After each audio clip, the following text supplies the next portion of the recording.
Bienvenue sur Période d'essai, l'émission de Be Smart for Change qui donne la parole à celles et ceux qui écrivent le monde du travail. Aujourd'hui, j'ai le plaisir de recevoir Lionel Honoré, qui est professeur en sciences de gestion, qui a créé et qui dirige l'Observatoire du fait religieux en entreprise. Il est l'auteur de Manager la religion au travail. C'est publié aux éditions Duno. Lionel, bonjour. Bonjour. Alors, qu'est-ce qui vous a conduit à consacrer vos travaux et cet ouvrage entier à la question du fait religieux en entreprise ? Mes travaux s'intéressaient à l'origine au comportement au travail, tout simplement, et principalement aux comportements un peu marginaux, aux comportements déviants, transgressifs. Et au début des années 2010, la question du fait religieux au travail est arrivée dans l'actualité à travers l'affaire Babylou, avec une effervescence médiatique, politique autour de cette affaire, qui était le cas d'une salariée voilée dans une crèche qui a été licenciée. Et il m'a apparu que la question de la religion au travail était traitée comme ce qu'on appelle une déviance légale en sociologie. Il y a vraiment un comportement qui est tout à fait légal, qui est tout à fait autorisé, qui est dans le cadre de la liberté d'expression des salariés, en tout cas en entreprise. C'est un peu différent dans le public, mais qui est considéré, qui est regardé comme un comportement déviant.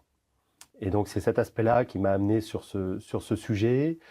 Et ensuite, après 15 ans, l'idée d'écrire un ouvrage qui résume au moins une partie de mes travaux et de mes perspectives sur ce sujet s'est un peu imposé, et d'où la naissance de cet ouvrage.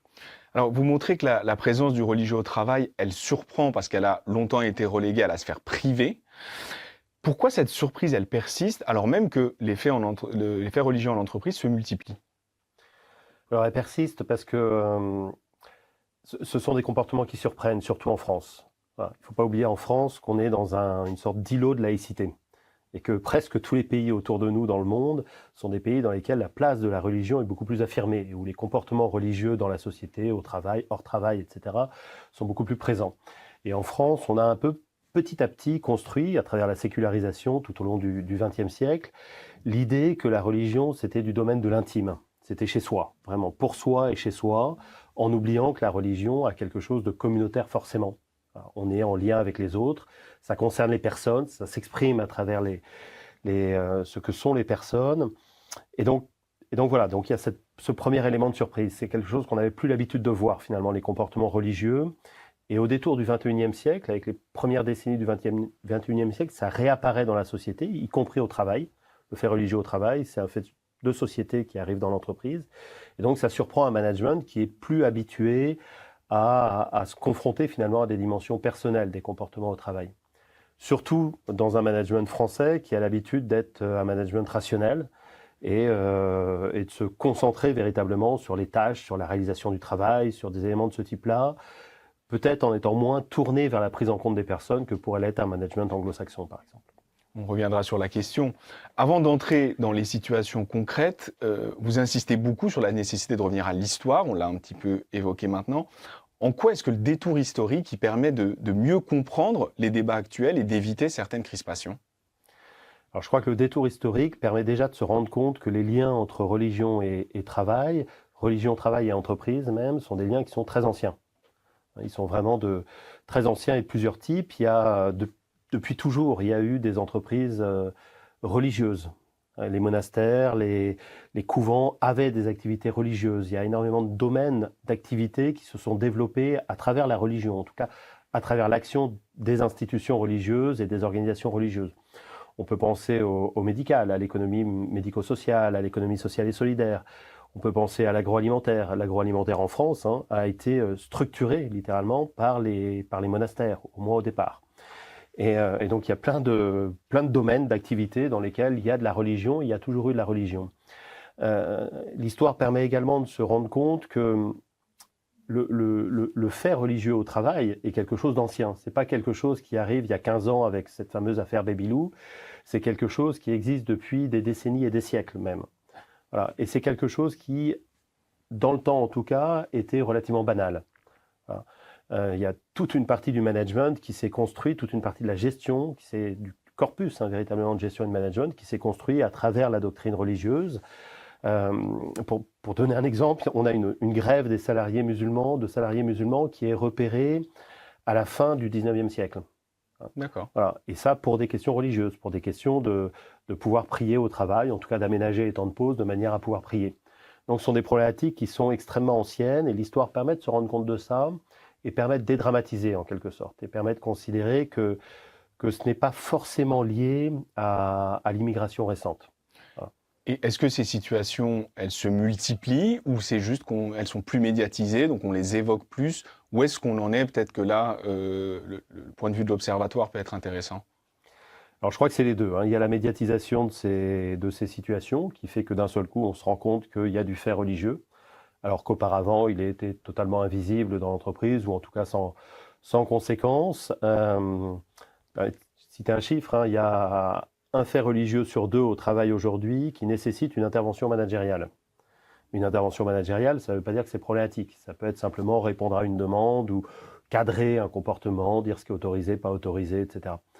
Et il y a parmi ces un cas sur deux qui nécessite une intervention managériale, il y en a un sur cinq qui va éventuellement créer des tensions, des conflits, des problèmes ou des dysfonctionnements. Donc c'est quelque chose qui peut être tout à fait banal et pendant très longtemps ça l'a été.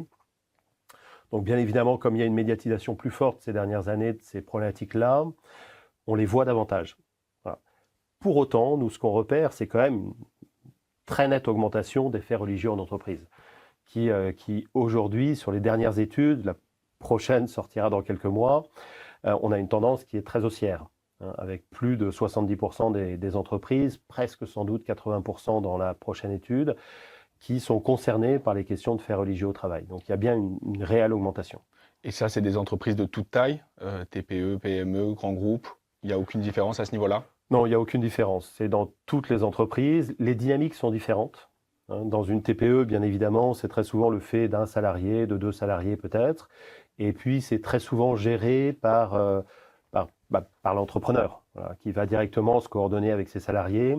Et il est rare que ça suscite des tensions, des conflits ou des choses en tout cas qui peuvent être un peu paralysantes pour l'entreprise et le travail. Dans les grandes entreprises, on a davantage de faits un peu collectifs. On a davantage d'apparitions de phénomènes de groupe, par exemple. Il y a également davantage d'implication de la structure managériale, puisque là, elle est présente, des services fonctionnels, les services juridiques, RH, etc. Donc il y a une gestion qui est plus, en tout cas qui implique davantage de parties prenantes, qui rend parfois les cas un peu plus complexes. Les cas en eux-mêmes sont souvent un peu plus complexes.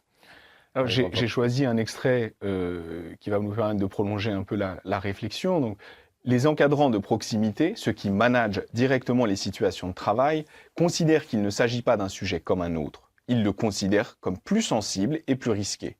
Toutefois, si le risque de tension, de conflit ou de dysfonctionnement est bien identifié par les managers, ils ne sont pourtant que 12% parmi ceux qui y sont confrontés à avoir déjà pris des sanctions ou engagé des actions disciplinaires. Pourquoi ces situations religieuses, elles aboutissent à si peu de sanctions? Est-ce que c'est la crainte juridique, le manque de repères ou une volonté de privilégier d'autres formes de régulation que la sanction? Alors c'est un peu tout ça. Alors il y a un élément, hein, je le répète, je l'ai dit tout à l'heure, qui est que c'est pas toujours dramatique le fait religieux au travail. Parfois même c'est positif. Mais le regard qu'on porte est effectivement très souvent un regard plutôt négatif. Mais donc il y a plein de faits religieux au travail qui sont indolores, voilà, et qui se règlent simplement en trois mots ou même qui n'ont pas du tout besoin d'être réglés, qui ne perturbent pas le fonctionnement de l'entreprise ni le travailler ensemble dans l'entreprise. Et quand c'est le cas, quand il y a besoin d'intervenir, il y a un peu tous les éléments que vous avez cités. C'est-à-dire que de temps en temps, les managers sont un peu tétanisés et paralysés face aux faits religieux, surtout s'ils le perçoivent comme étant un peu radical, un peu revendicatif, un peu affirmatif. Là, ils ont tendance à se dire que c'est peut-être un peu sulfureux, un peu dangereux, et ils ont tendance à se tenir en retrait, en quelque sorte, par rapport à ces questions-là. Ce qui pose problème. Ce qui pose problème parce que ce qu'on repère, c'est que très souvent, là où l'action managériale se porte, c'est sur les faits religieux les plus simples. Et qui sont finalement ceux qui sont les moins perturbateurs et qui peuvent se réguler le plus facilement. Et les faits religieux les plus problématiques, je pense par exemple à des salariés qui refuseraient de travailler avec des femmes ou qui traiteraient les femmes de manière dégradante, à des salariés qui refuseraient de travailler avec d'autres pour des questions religieuses, parce qu'ils ne sont pas de la même religion, pas de la même obédience ou parce qu'ils sont athées. Ces cas-là vont être souvent traités de manière moins comment dire, moins cadré par le management de proximité, qui est un peu tétanisé, un peu paralysé par ces éléments-là, et qui a tendance, du coup, à édulcorer les situations, à ne pas les faire remonter. Par ailleurs, il y a une autre problématique qui est que c'est malgré tout un sujet sensible et un sujet qui est perçu dans l'entreprise comme étant lié pour le management à la tenue de l'équipe. Et donc, il y a le risque pour les managers de proximité, lorsqu'ils font remonter un cas, par exemple, à leur hiérarchie ou vers les services fonctionnels, le risque un peu perçu par eux qu'on leur dise bah, « tu ne sais pas tenir ton équipe. Voilà, il se passe n'importe quoi chez toi, les gens sont là pour travailler, ils font autre chose, tu manages mal. » Et donc, il y a ce risque-là également pour eux, et risque qui pourrait être contrecarré relativement facilement, hein, avec un vrai encadrement du management de proximité, un vrai appui au management de proximité, notamment par les services RH de l'entreprise. On va revenir sur les outils et les repères que vous donnez dans l'ouvrage. Vous avez cité quelques situations que vous jugez très problématiques. Est-ce qu'on peut avoir des exemples de situations qui le sont un peu moins, des faits religieux du quotidien? Alors les faits religieux du quotidien, le fait religieux le plus banal, c'est vraiment le port de signes religieux. En premier lieu, le hijab, donc des femmes qui viennent voiler au travail, ça c'est vraiment le signe religieux, en tout cas le plus visible, celui qui est le plus repéré. Voilà. Donc vraiment des signes religieux, donc ça peut être le foulard, je l'ai cité, ça peut être porter une croix apparente, ça peut être porter un bijou, ça peut être porter une kippa, ça peut être avoir des objets religieux, une image religieuse par exemple sur son bureau, ça c'est vraiment ce qu'on rencontre le plus. Le deuxième fait religieux le plus banal, ce sont des demandes d'aménagement du temps de travail. Des gens qui vont poser un jour de congé ou demander à poser un jour de congé pour assister à une cérémonie religieuse, qui vont demander au moment d'un rite, comme par exemple le ramadan, de pouvoir aménager leurs horaires, donc éventuellement commencer un peu plus tôt, terminer un peu plus tôt. Voilà, et puis le troisième, c'est vraiment la prière, la pratique de la prière au travail. Alors la plus visible, c'est celle des salariés musulmans, lorsqu'elle se passe en tout cas de manière classique. Mais ça concerne toutes les religions, donc c'est vraiment des gens qui vont prier au travail et qui vont le faire plutôt dans leur temps de pause et dans des lieux qui sont à peu près appropriés.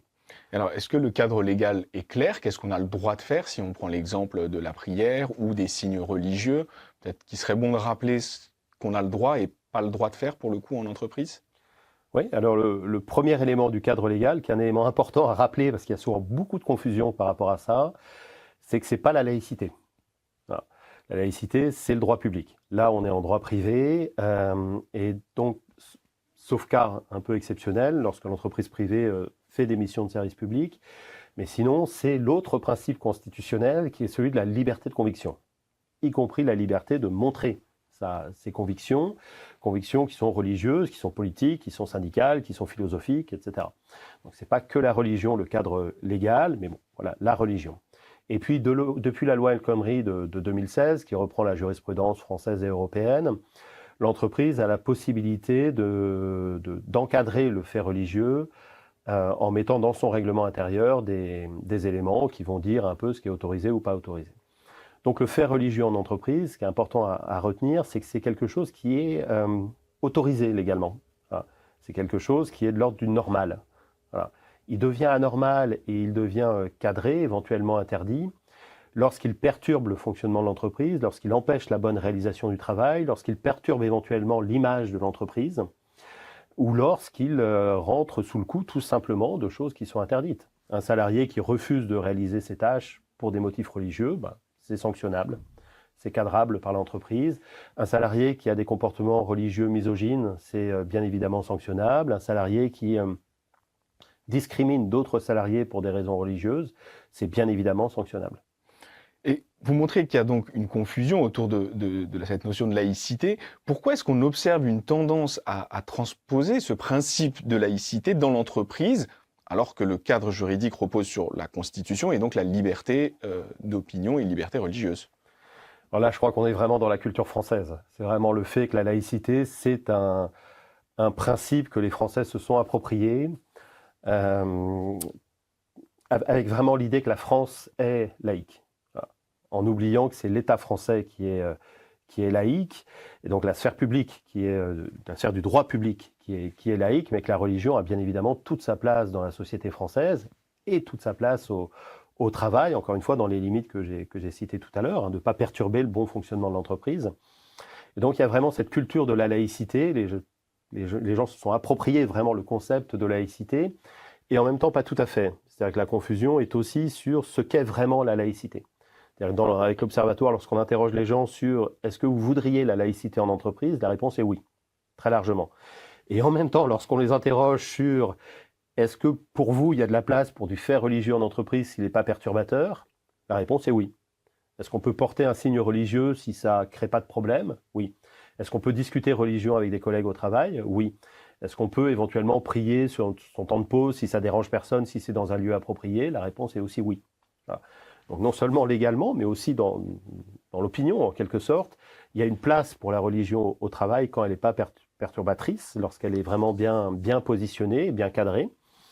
Et donc cet appel à la laïcité, il est sans doute davantage un appel à fixer des limites, à fixer un cadre, à fixer des frontières de ce qu'on peut tolérer ou pas tolérer, de ce qui est acceptable ou pas acceptable, et un appel à lutter contre ce qui est perçu comme étant du radicalisme, comme étant de l'abus de faits religieux.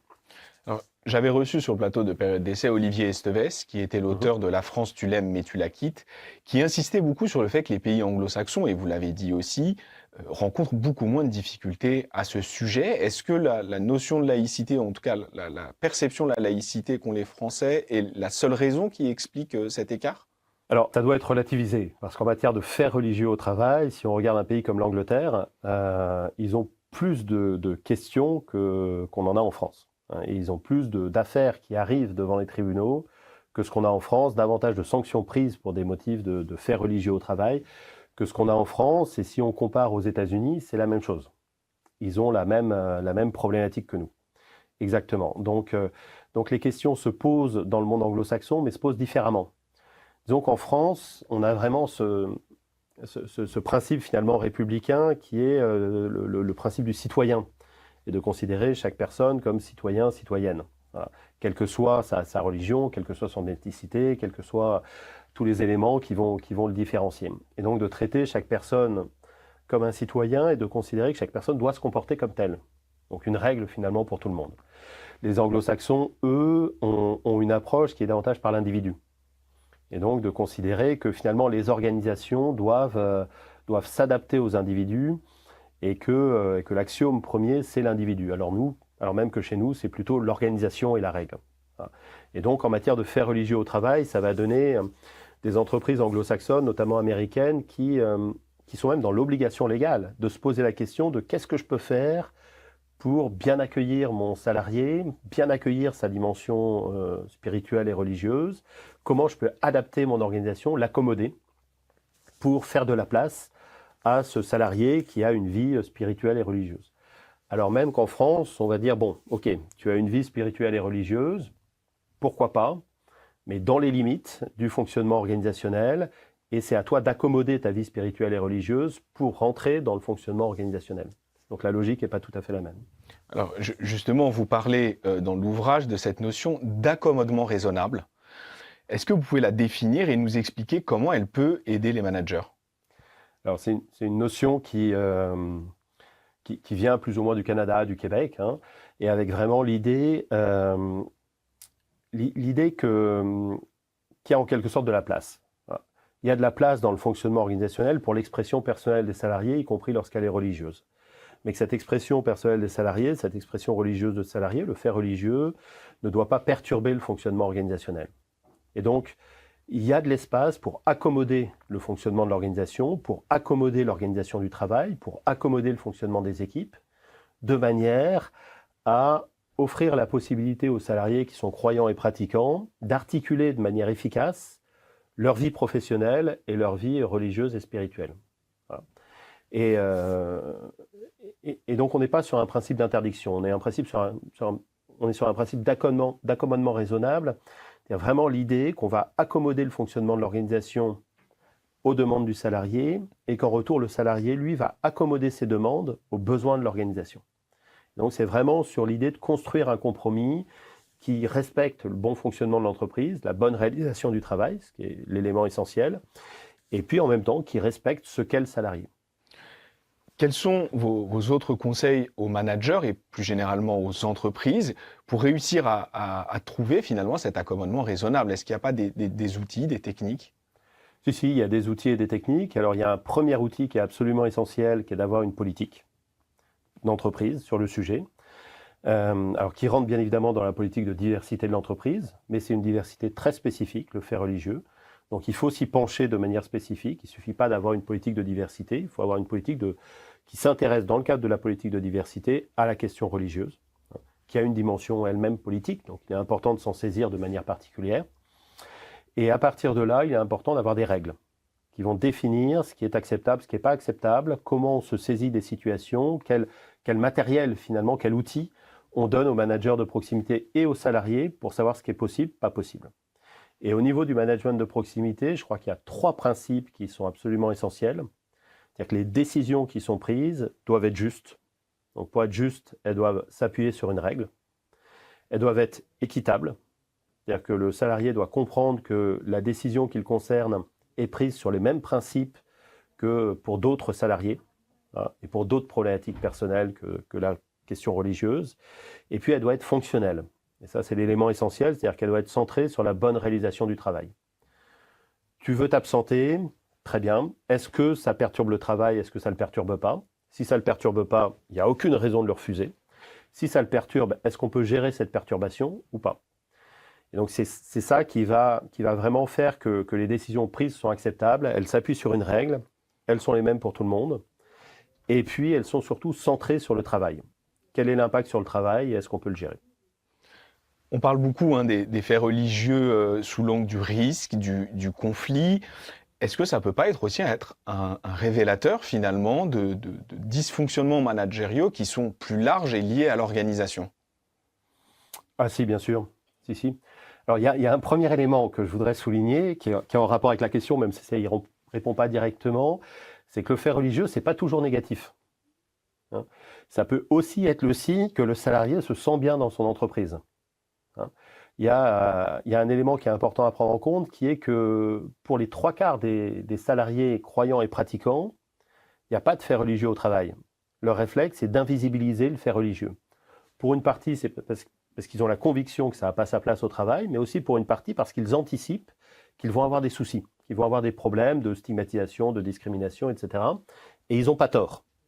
Et donc, un salarié qui vient au travail et qui finalement articule sa pratique professionnelle avec sa pratique religieuse de manière tout à fait raisonnable, c'est aussi le signe d'un salarié qui se sent bien dans son entreprise. Et un autre élément que je voudrais souligner, c'est que si on regarde les recherches anglo-saxonnes sur le sujet, qui ont un angle un peu différent des recherches francophones, on repère assez bien que vivre sa religion au travail, c'est aussi amener au travail des valeurs, amener au travail un sentiment un rapport aux autres qui est centré sur la qualité, sur l'empathie, sur la charité. Et ce sont des éléments, bien évidemment, qui peuvent être tout à fait positifs. C'est ce que j'allais vous dire. En fait, le management contemporain sollicite de plus en plus l'engagement personnel des salariés. Est-ce que cette évolution-là, elle contribue aussi pour part au retour de ces convictions, qu'elles soient religieuses ou autres, mais dans l'espace professionnel? Ah complètement, vous savez, c'est le fameux slogan à l'époque de McDonald's, venez comme vous êtes.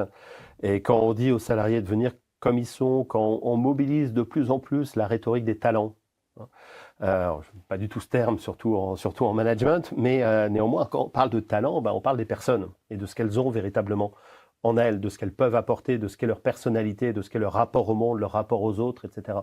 Et chez les salariés croyants et pratiquants, tous ces éléments-là sont structurés par leur foi, par leur pratique religieuse. Et donc, il ne faut pas s'étonner si on invite à une implication de plus en plus personnelle, que ces éléments-là, effectivement, arrivent au travail. Et ce n'est pas toujours négatif, encore une fois. Parfois, ça l'est. Et donc, dans ce cas-là, ça doit être géré. Mais parfois, ça apporte aussi du positif. Ça apporte aussi des salariés qui vont s'impliquer, qui ont une conscience professionnelle, qui ont une éthique, qui ont un rapport aux autres qui est structuré sur des valeurs, par exemple, de bienveillance. Ce ne sont pas les seuls. Il y a d'autres supports que la religion pour toutes ces bonnes valeurs, mais la religion apporte aussi ça. Est-ce qu'il n'y a pas un enjeu de compétitivité, finalement, pour attirer, alors, pas les talents, j'ai bien compris que vous n'aimiez pas l'expression, mais pour attirer des profils qui pourront contribuer, finalement, à la réussite de l'économie française? Est-ce qu'il ne faut pas se saisir du sujet pour attirer plus de jeunes, par exemple, sur le marché du travail français? Si, en tout cas, ça peut y contribuer, hein. Ça rentre bien évidemment plus largement dans la capacité de l'entreprise à accueillir des personnes au travail, véritablement, et pas considérer ses salariés comme des outils, mais bien des personnes, donc qui vont amener tout ce qu'elles sont dans le travail. Et ça, bien évidemment, les jeunes, ils sont sensibles, hein. Ils sont visiblement de plus en plus sensibles, on le constate tous les jours, en tout cas dans nos amphis, on le constate bien. Ils sont de plus en plus sensibles à la question des valeurs, à la question de l'éthique. Et tous ces éléments-là sont des choses qui peuvent s'accrocher à leur foi et à leur pratique religieuse. Là, je m'adresse à vous en tant que dirigeant de l'Observatoire donc du fait religieux en entreprise. Est-ce que vous avez des préconisations, que ce soit envers les entreprises, envers les responsables politiques? Est-ce que vous avez un message? Le message, c'est de vraiment penser à ce que Denis Lacorne appelle les frontières de la tolérance. Qu'est-ce qu'on tolère pas? Voilà. Et dans ce qui est, on va dire, à l'intérieur de ces frontières de la tolérance, dans ce qu'on tolère, dans l'espace de ce qu'on tolère, il faut être inclusif. Voilà. Et il faut être capable d'accueillir les personnes comme elles sont. Et il faut être capable de créer des conditions de travail, des conditions de vie en société qui vont respecter ce que sont véritablement les personnes, ce que Lévinas appelle l'ipséité des personnes, c'est-à-dire vraiment ce qui les définit intrinsèquement. Voilà. Et la religion en fait partie. Et ça ne doit pas être méprisé. Et donc, il faut définir ces frontières de la tolérance et à l'intérieur être inclusif. Et pour protéger cette inclusion, à l'intérieur des frontières de la tolérance, il faut absolument être intolérant à l'extérieur de ces frontières de la tolérance. C'est-à-dire lorsque l'intolérance s'exprime, il faut être intolérant avec l'intolérance, pour reprendre Voltaire, et vraiment être capable de sanctionner les comportements qui sont inadmissibles parce qu'ils sont radicaux, parce qu'ils sont revendicatifs, parce qu'ils sont discriminants, parce qu'ils sont stigmatisants, qu'ils viennent des salariés croyants et pratiquants ou que les salariés croyants et pratiquants en soient la cible. Pour conclure, et comme le veut la tradition de l'émission, est-ce que vous avez 3 ouvrages à nous conseiller pour prolonger la réflexion sur le sujet? Je viens d'en citer un, Denis Lacorne, les frontières de la tolérance, je crois que c'est chez Gallimard de mémoire. Ça, c'est vraiment une lecture tout à fait essentielle. Alors, il y en a quelques-uns, c'est difficile de choisir. Je dirais la religion de Près, alors son prénom m'échappe, mais on va dire Monsieur Piette, voilà, et Albert Piette. Et je dirais Marcel Gauchet, le désenchantement du monde. Alors certains de ces ouvrages, Marcel Gauchet, c'est en amont en quelque sorte de la question de la religion au travail, mais néanmoins ça donne un cadre pour comprendre la place de la religion dans la société aujourd'hui, je crois, qui est vraiment, vraiment très très éclairant. Denis Lacorne, c'est vraiment cette question des frontières de la tolérance, en s'intéressant vraiment aux faits religieux, à la manière dont ça s'est construit à la fois aux États-Unis et en France. Et puis la religion de Près va apporter un éclairage pour comprendre vraiment ce qu'est le fait religieux aujourd'hui. Lionel, merci beaucoup d'avoir accepté mon invitation. Merci beaucoup. Merci à vous d'avoir suivi cet épisode. Manager la religion au travail, donc de Lionel Honoré, c'est déjà disponible aux éditions Duno. Quant à moi, je vous dis à très bientôt pour un nouvel épisode de Période d'essai.